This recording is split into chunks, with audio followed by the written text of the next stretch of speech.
Sweet. All right, so yeah, again, welcome to Monitoring as Code. I'm Jason. I work with Datadog as an evangelist. All of you on your chairs have a little scratcher ticket. That's just a little fun game that we're doing because we're in Vegas and everybody likes games and winning things. So scratch off your scratcher at some point. Some of you, there's a 1 in 10 chance, I believe, of winning some Datadog socks, which are really cool. And someone out there will win a new phone, an iPhone X or a Pixel 2. So if you've won anything, drop by the Datadog booth and claim your prize, or drop by and you can see a demo. But enough of that. You didn't come to hear about Datadog, particularly to be sold on it. What you want to be hearing about is monitoring as code. So I'm going to bring up Adam from Fandango, and he's going to talk about how Fandango actually monitors their infrastructure and they control it all through code. Thanks, Jason. How you doing, guys? My name's Adam Kane. I'm the Director of Engineering at Fandango. Fandango operates multiple businesses, and with that comes varied tech stacks. We've recently started moving into a more hybrid cloud environment situation. A little bit more about Fandango. Fandango is the ultimate digital network for all things movies. Our portfolio reaches more than 60 million unique visitors a month. And some of these logos you might recognize. We have companies down in South America that sell movie tickets. We have a video-on-demand streaming service, a merchandise service, Rotten Tomatoes, which I'm sure most of you are familiar with. So with this comes a lot of different tech stacks and different integrations. So what we're going to talk about today, we're going to go a little bit over the history of our infrastructure and monitoring at Fandango. We're going to talk about some of the problems that we've come across and the challenges. And then Jason's going to come back up and talk a little bit more about Datadog. And then I'm going to show you how we deploy monitoring and alerts with code. And then we'll talk about some of the stuff that we're working on going into 2018. So first, a little bit of history. The core application for Fandango has been in a data center for a long time. Most of the services are monolithic and sit in a data center. So with that, there's lots of manual monitoring and configuration and setting up alerts, using traditional tools like Nagios, and then more recently CloudWatch, but still kind of a manual process. Early on, we eventually migrated to Sensu, which is another monitoring framework. And with that, we kind of revamped how we started looking at monitoring. We wanted to integrate it with Puppet, which we use pretty heavily in our environments. So with that, we started to allow for inheritance. One example being, if you have 10 services that all require MySQL, with Sensu, we could build a Puppet class for monitoring MySQL, and you can just inherit that on all your services rather than adding an alert for each one.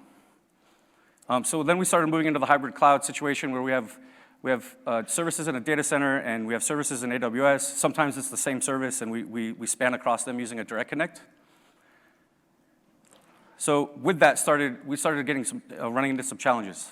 One of the challenges was with all those business units all those logos that we showed you on a couple slides earlier, different platforms across all of them. Some of them are using traditional Nagios stuff. Some of them are using CloudWatch. Some of them are using other SaaS solutions. So being able to adapt the architectural changes and all these services that start going into the cloud started to become challenging to monitor. And handling that growth of new services being built by developers and building out new infrastructure in AWS, it became tedious and it just doesn't scale with humans. So we started to look into new solutions. We obviously had a checklist. We wanted more automation. We evaluated Datadog and some other SaaS solutions.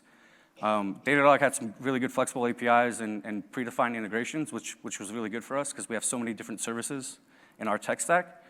And we wanted something that kind of fit into our previous model, something that that framework that we built with Sensu. We wanted to make sure that we could integrate it with Puppet. We could automate things and utilize the APIs. So with all that, I'm gonna have Jason come back up and start talking about Datadog and just monitoring in general. Thanks. So, as I said, I'm a technical evangelist at Datadog. For some of you, you're thinking I'm a sales guy, which thankfully I'm not, because I would hate that job.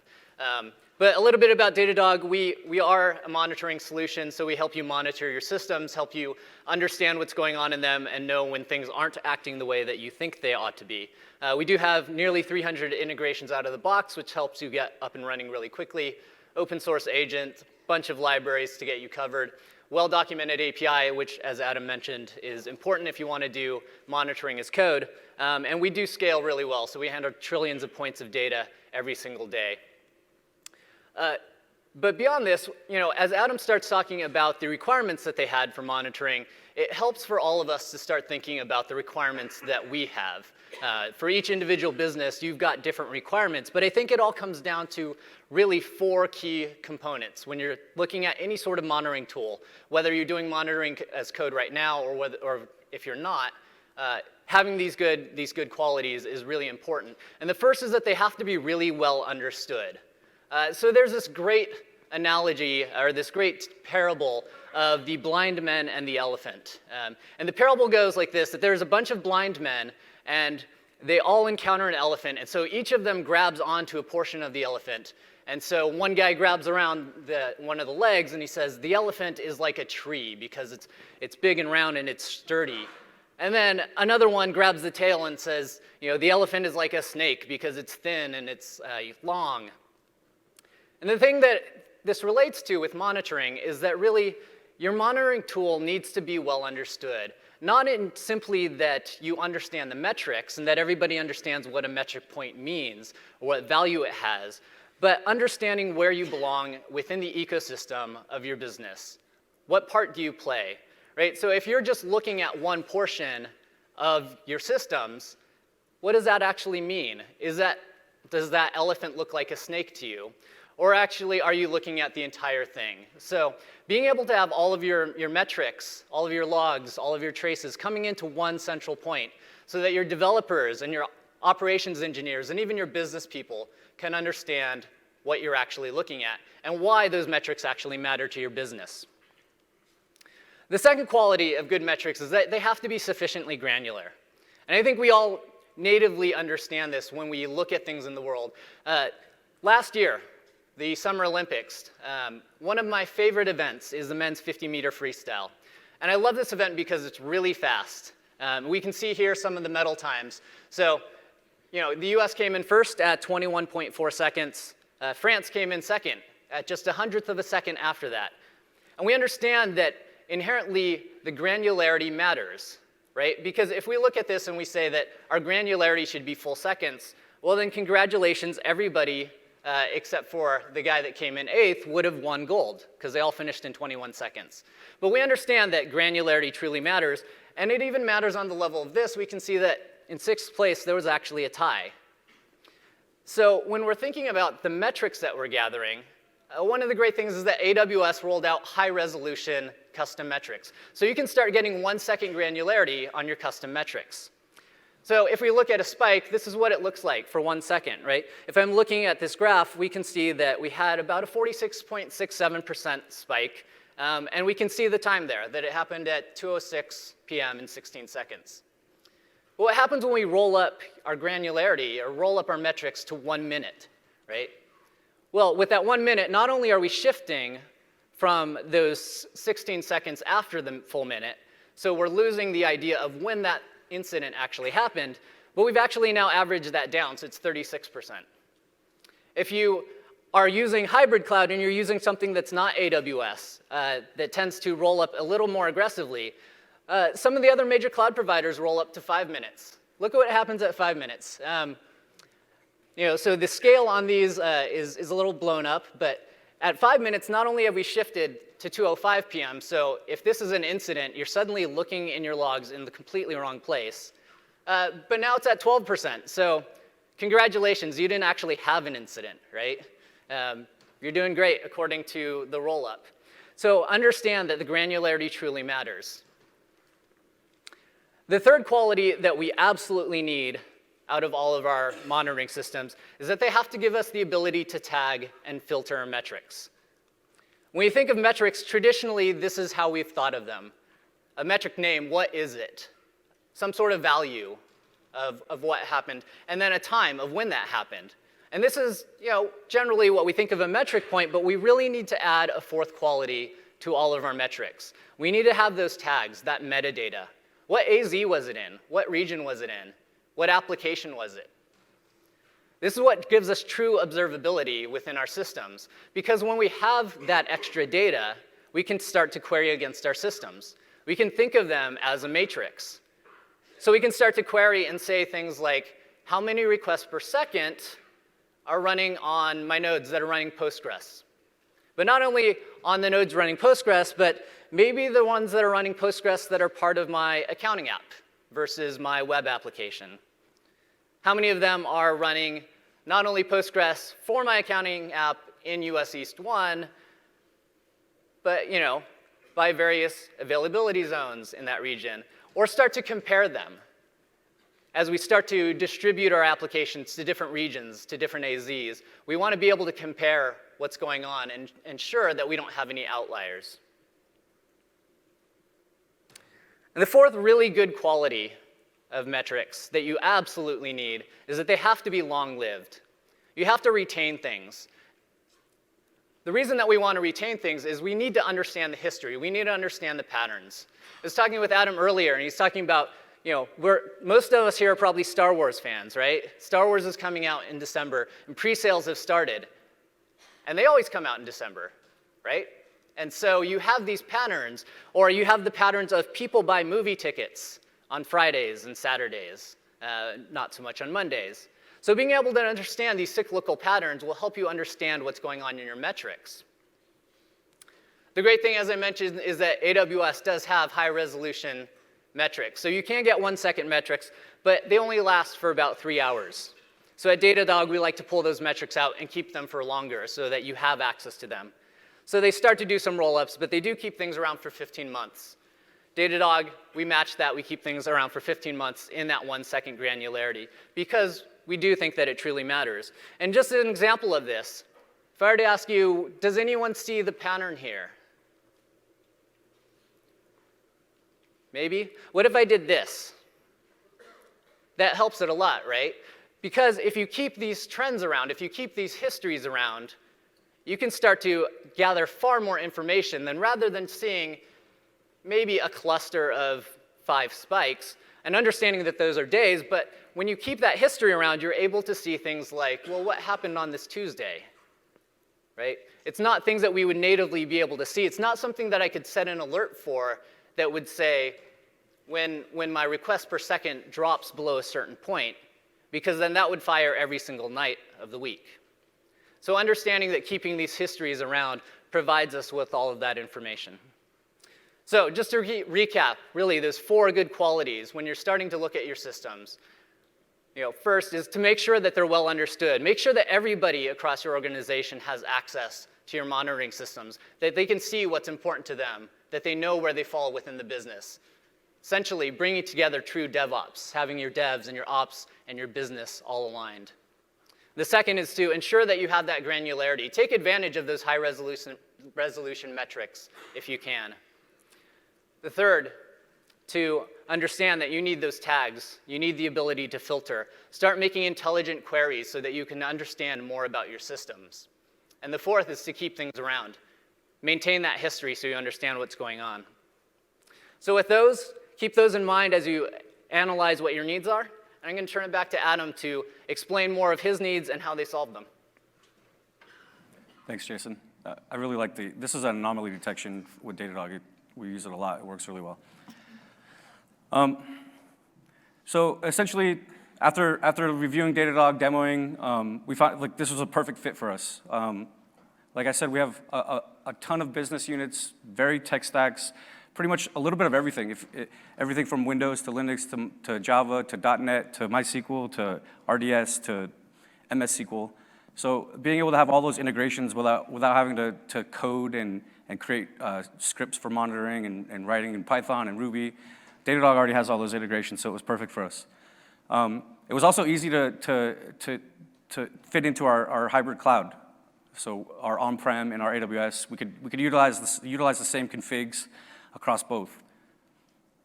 It's also a great single pane of glass. It's great for business, our business leaders and KPI metrics. It's also great for our NOC and our engineers and our operations team. And like I said earlier, great APIs, easily automated. So with that, let's start talking about how we deploy some of this stuff. How many people here are familiar with Puppet and Terraform? Okay, great. So we use a lot of Puppet, a lot of Terraform. So you're going to see some code snippets. But right before we get into that, let's just talk about how we deploy. So we deploy Datadog agents via Puppet, and those go onto VMs or long-standing EC2 instances. You obviously can't deploy an agent on an ELB or an RDS instance. So, and then monitoring and alerting and dashboards, those are all deployed with Terraform. So you can create dashboards and alerts and monitors all with Terraform, all in code. You don't have to click around the UI if you don't want to. And then lastly, like I said, not all of our hosts run agents. If we're running spot instances and something like that, we just utilize the Datadog integration for CloudWatch, and it'll pull in all those metrics for us. So starting at the foundation, which is Puppet, this is how we actually deploy our agents, the actual packages. So here we're just saying if the operating system is Windows, deploy the Windows package, make sure the Windows service is started, and it'll start on restart. And same thing with Linux, deploy the package, some additional config, and make sure the service is started. And then after we've installed the agent, we also want to configure a brand new integration for Cassandra. This is a Cassandra cluster. What we're doing here is we're calling the Fandango Datadog module that we built in Puppet. We based this off of the Datadog agent module on the Puppet Forge, so it's out there if you need it. And all we're doing here is we're defining an ERB template for our YAML file so we can inject some variables based on environment and everything. We're giving it a cluster name, and we're giving it a port. And then the YAML file looks like this. And this is straight from the Datadog agent package. They have examples of all their integrations, so you can take that example file and modify it for your needs. You can see we're putting variables on the port, the username, the password, the cluster name. And what will happen when Puppet runs is it'll inject those variables based on your environment or your region, if you're in the data center, if you're in AWS. And that's it. That's all you have to do to deploy the agent. So essentially what's going to happen is the next time Puppet runs, the Datadog agent is going to be installed. The YAML file is going to be placed in the proper config directory. And then the Datadog agent, Puppet will tell the Datadog agent to restart so that it can pull in that Cassandra YAML file, and it'll start shipping connect to your cluster, start shipping the metrics. So in terms of deploying monitoring, we're using Terraform. So the first thing you have to do with Terraform is you have to define your API key and your app key so that Terraform can communicate with Datadog. And all Terraform is really doing is abstracting the API and putting it in code-readable format. So we log into the Datadog UI, go to the admin panel, create an API key and app key, and then we populate our Terraform repo with it. And then next, this is how we actually create an actual check, a monitor that is going to call the API in Datadog, set it all up. What we're doing here is we're filling out the required API fields that Datadog needs. So the name, we're going to call it a global CPU usage check. We're going to tell Datadog that it's a metric alert. And then there's messages and escalation messages. We'll get into that in a little bit. But at the heart of it, right in the middle, is the query. And essentially what this query is saying is that give me the average system CPU and user space for the last 1 hour in my environment tag for production, and break it down by host, and only show me things over 85%. And then we have the thresholds. We're saying mark it as yellow or a warning if it's 85, and mark it red if it's 95. And then we run Terraform apply. So Terraform will run. You can see that the creation is complete. And then you can jump on the Datadog site, and you'll see that the alert was pushed, the monitor was pushed, and everything's green. So across my entire ecosystem of infrastructure, I'm checking for any CPU over 85%. So just to recap, we wrote some Terraform code, pretty simple, less than 100 lines for sure. We set up the API and app key for Datadog so that Terraform can talk to the API. And then we wrote the CPU usage check for 85%. All we did was run Terraform apply, and the monitor showed up on the UI, and then we'll get into the alert part aspect. So first, we want to define the definitions of alerts and how we define them at Fandango. An alert is something that needs immediate action. Someone needs to wake up in the middle of the night. And a notification is something for like a backup job just completed successfully. Or maybe we change that and escalate it if it failed and we send a PagerDuty alert or something. We utilize the Slack integration a lot, so most of our alerts go into a Slack channel. Like I said, we use PagerDuty a lot. And then Datadog will also let you do email distribution lists, and you could send a list for any metric. So back to the CPU check. In terms of how you set up your alerting, you're gonna do it right here in the message. So our message for this check is gonna be, hey, the CPU is high on the host, and it's a variable. Datadog will populate that host. And then we're gonna send it to a Slack channel, which is an integration, and we're gonna alert our FD alert Slack channel. For escalations, you can also, based on a threshold of down at the bottom, the retry notify interval, you can have an escalation message that says, hey, after an hour, the CPU is still above these thresholds, so let's escalate this. For us, we're still sending it to the same Slack channel, but you could change this, send it to a PagerDuty alert, an Opsgenie alert, whatever it might be. And that's it. That's how easy it is to create a monitor and alert. Less than 100 lines of Terraform code, you push it, and if any of your CPU across your infrastructure goes above 85%, someone's gonna be notified. So I wanna talk about some of the stuff that we're doing throughout now to 2018. One of my favorite things, one of my passions is the service inheritance dashboards. And what this really means is we build all of our infrastructure in AWS with Terraform already. So as a developer, if you're building a new microservice, and let's say your microservice is Node.js, you want to run it on an EC2 instance, you need Elasticache, Redis, and RDS. So you have all these dependencies. You're going to build that already in Terraform. You're going to send a pull request. Someone's going to approve it, merge it. Your infrastructure is going to be built. But what you can also now do within Terraform is you can add all your monitoring, all your alerts, any escalations for your service. You can monitor all your dependencies, your database, your cache, your Node.js, your EC2 instance, your ELB. And you can do that all in code so that as a developer, when you're submitting your pull request to build your infrastructure for your microservice, your monitoring is already there. You're gonna make the operations team happy, you're gonna make the NOC happy. So once you run that Terraform apply and build that infrastructure, you're essentially, your infrastructure is gonna go to a pre-prod environment. You're going to be able to log into Datadog. You're going to have your own dashboard. It's going to have all your dependencies on it. It's going to have your ELB requests per second, your Elasticache stats, your RDS stats, all on one dashboard for your service. So then you can go to the NOC and say, hey, this is the dashboard you want to look at if my service is having an issue. It has everything on it. The second thing we're doing is building out more chat ops. And what that really means is we're integrating more with Slack and Datadog. When we have an incident, a production incident or an outage, everyone migrates to Slack. We're all fighting the fire on Slack. So being able to real-time add a comment to an event in Datadog so that you can go back during your retro or your root cause analysis and you don't have to remember what was going on. You don't have to scroll through your chat history. It's all there on the events in Datadog. The third thing we're working on is increasing our global dashboard. So because we have so many business units, we have a video streaming service, we have a movie ticket service, we have a merchandise service, and they're all different businesses, really. So being able to show the business a global dashboard of red, green, yellow, everything's green across all of our business, all on one page for business leaders is something that we're working towards. And then lastly, additional KPI metrics.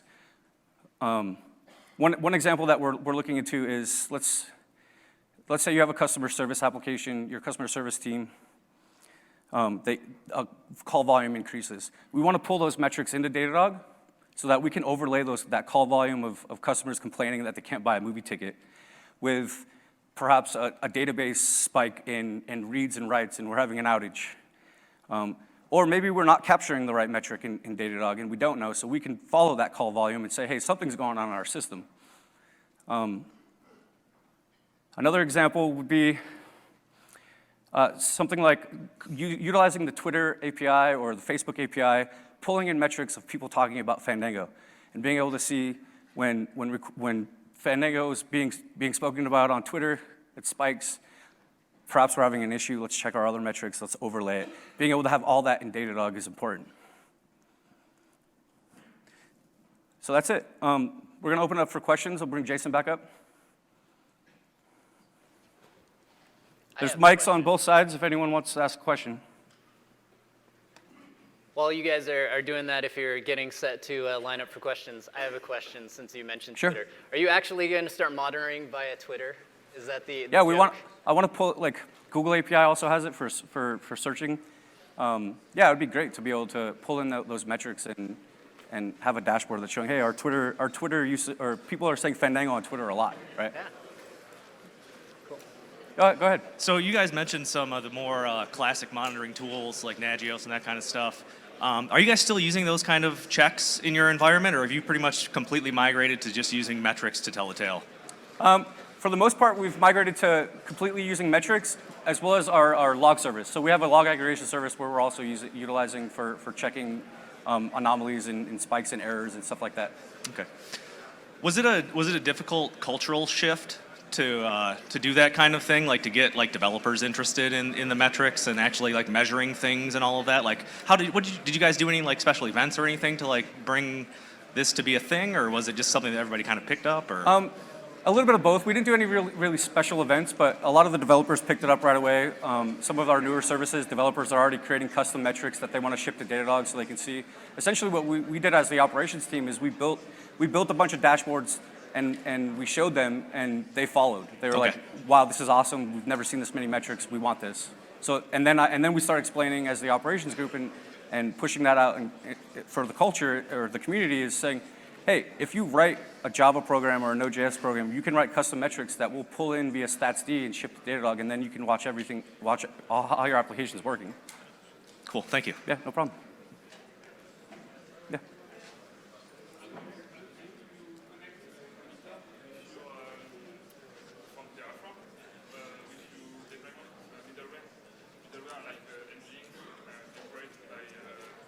Yep.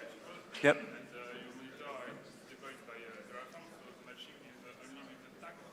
Right. So the question is, and correct me if I'm wrong, you're asking how do we connect the Puppet, like we're deploying Nginx, for example, with Puppet, and how do we connect the Terraform part? Is that correct? So when we build a new service or build out our new infrastructure, all of our developers are aware that you create a Puppet module in the class, and then you create your infrastructure with Terraform. So we don't accept the pull request until both of those are complete, and then they both run together. So once the infrastructure is built, Puppet's going to be installed on that infrastructure by default as part of our default package. And once Puppet runs, it's gonna see like, hey, I have all this stuff for Nginx, let's install it. Does that make sense? Yes. Sure. No problem. So this was described as monitoring-driven deployment, and I interpreted that to work like test-driven development. I imagine you creating the monitor first in the dashboard, and then you know the deployment's done when it goes green. Are you doing anything like that? Or because it sounds like you're doing them both at the same time. Yeah, so when I say we're deploying the infrastructure, that's actually a pre-production environment. So if you include all your metrics in your pre-production environment, like a QA environment where we're going to do load tests and everything else, you're going to get all those metrics before it even goes to prod. So we can spot problems in code or problems in the system. Okay, thanks. You have a question? Yeah. You mentioned that you had a mix of Nagios and other monitoring solutions before. Yep. Did you have to start from scratch when you moved to Datadog, or did you somehow transform those configurations? I guess it's a little bit of both. We transformed some of them, and then for all new, like, because we're rewriting a lot of our applications, so all the new services, we would just use the new model with Datadog and Terraform. And So just let the old stuff die and then... Essentially, yeah. Okay, Yep. all right. I have two questions. So did you use SaaS version of Datadog, or do you use install on-premises Datadog? You want to answer that? Yeah, so for Datadog, we are a SaaS model. So for your own on-prem, you would install our agent that still sends the metrics up to us, but all the metrics are on our systems, and that provides you with the dashboards and all the alerting. But do you provide the full feature version on-premises Datadog? No, so in order to do what we do at the scale we do it and at the speed that we do it, it's a pretty complex setup, so it's not really feasible for you to install it because it can't just be packaged up in one single package. So can you explain something about the secure boundaries around the Datadog? Like some of might be your customer like us, we take our data very. Yeah, so people are always concerned whenever you're sending data over the internet to someone else that you can't control. We are SOC 2 compliant, and we're working on a bunch of other compliant certifications. But really, when it comes down to it, we work with you and your team. You're sending time series metrics, really, so there shouldn't be any PIAA information or things like that. But we can actually talk with you a bit later about that. Okay, and one question for you. So, Sure. So you deploy configuration on agents. How do you handle the custom requirement? Like some of your specific group asks for a different custom monitoring, Are you referring to like building custom metrics? custom metrics. Right, so Datadog has a we use the statsd integration. Jason could probably touch a little bit more on that, but what our developers do is, like for Java, for example, if we want JMX stats, they'll send that to statsd, and we'll pull, and statsd will actually ship that to Datadog. No, my question was around, like you mentioned in your configuration, 85% error. Oh, right. 80% warning. Yep. But some of your customer groups said, no, we want errors at 95%, warning at 90%. Yep. So some servers having a different custom Yeah, configuration. so you can inherit based on your service. So you can make those numbers an actual variable, and then with how we would do it with Puppet is we would use hierarchy configs in order to change those variables based on the service tag. Does that make sense? Yeah. Sure. So I had a question. Hi. So I had a question. Why do we need Terraform to do the deployment of the dashboards and monitoring?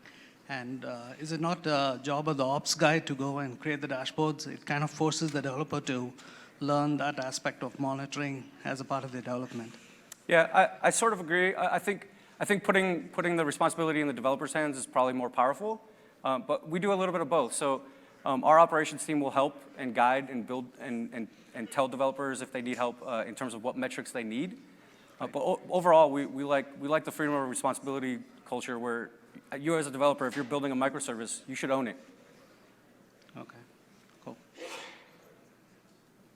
Hey, so I guess you said you were using a Terraform Puppet. Have you guys gotten to the point where you do something like Terraform Puppet Packer, like fully immutable for your deployments? And if you have, like, how much more difficult is it, you think, to actually start integrating this? Because now you can't, like, just easily SSH and test and see if your actual commands ran with, for example, like your data metrics. Right. So we usually figure that out in pre-production if there's any issues.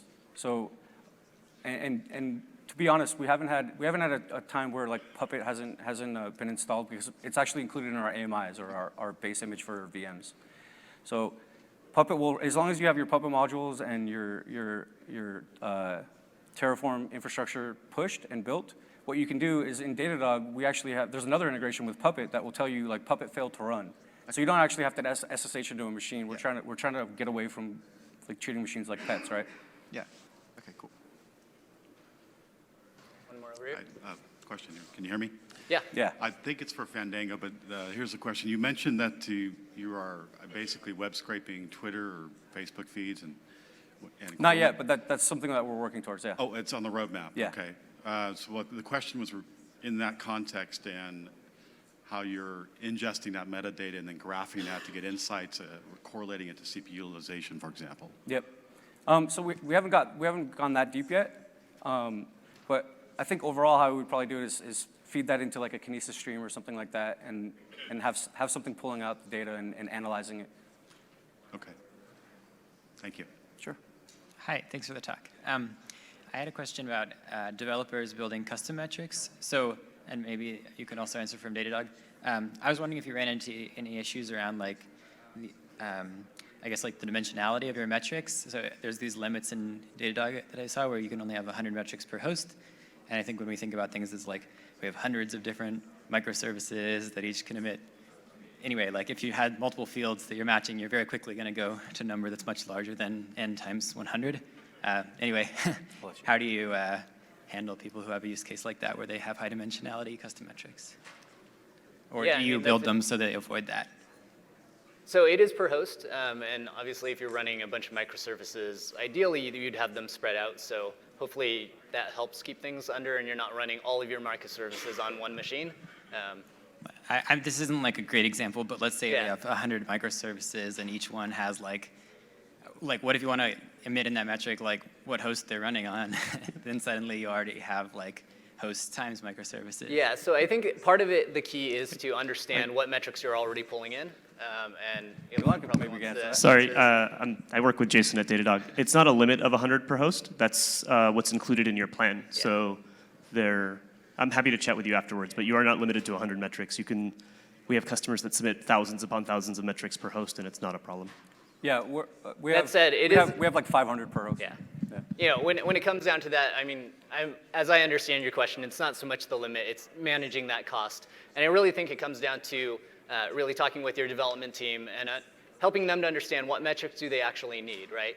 Because I think a lot of developers, and being a developer myself, we're used to outputting logs all the time. And when you give a developer a tool like Datadog, you know, when I first had Datadog, it's like, I can make a metric for anything.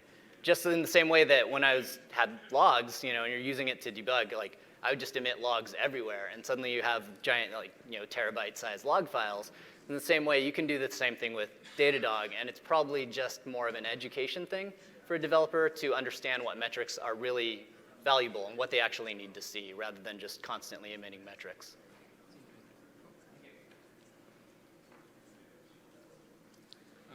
How do you manage your sensitive information to deploy on your instances?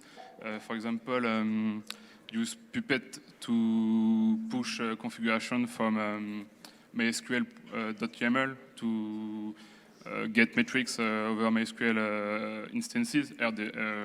So how do you push credential by host?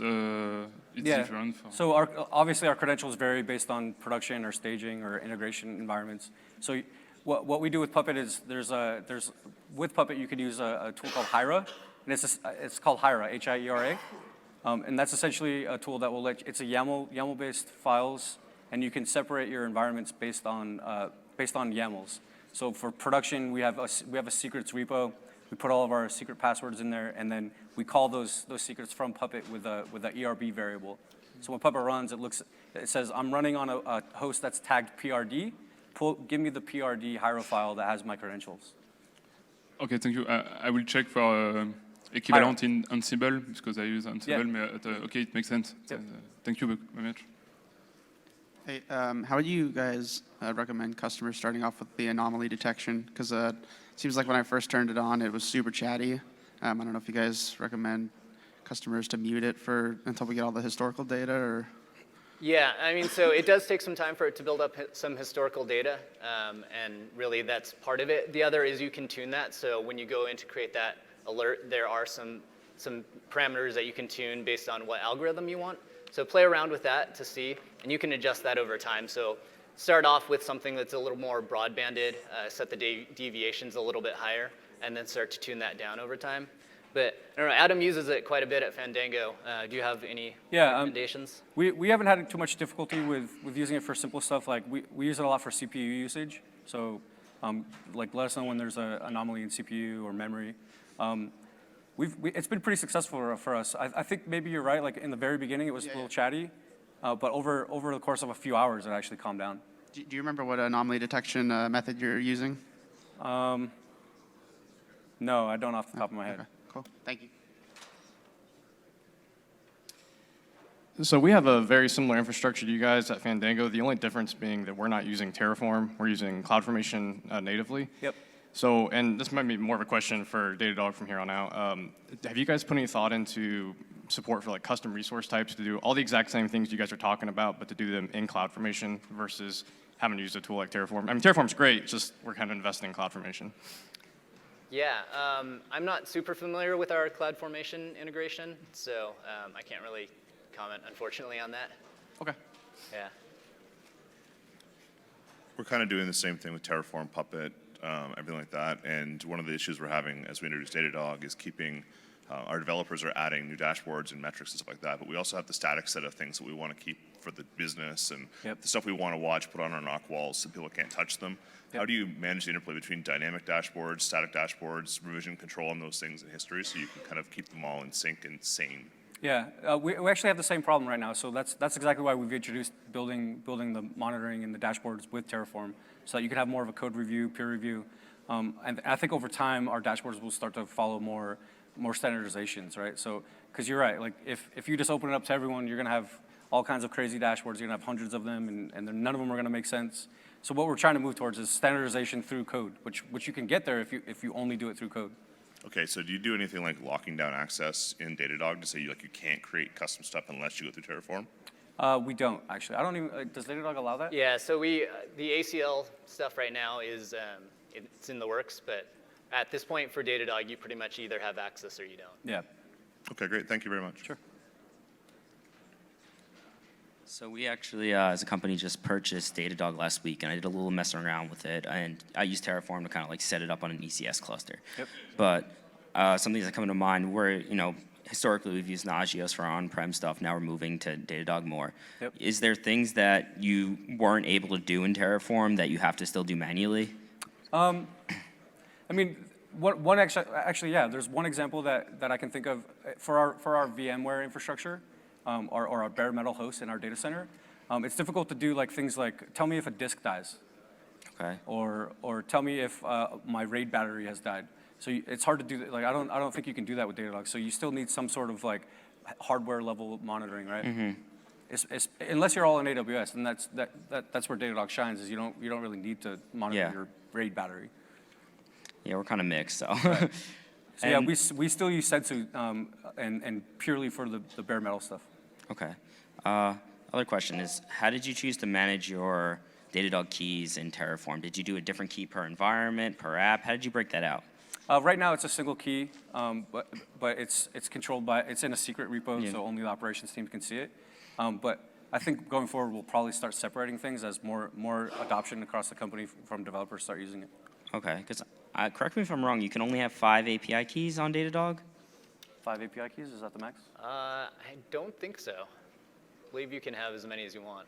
Okay, because I thought I saw a limit in the GUI and I wasn't sure. Yeah, not that I'm not sure. We have a couple, but I don't think we're over 5 yet, so we haven't hit that. All right, cool. Thanks. Any other questions? Thanks everyone for coming. Nice job.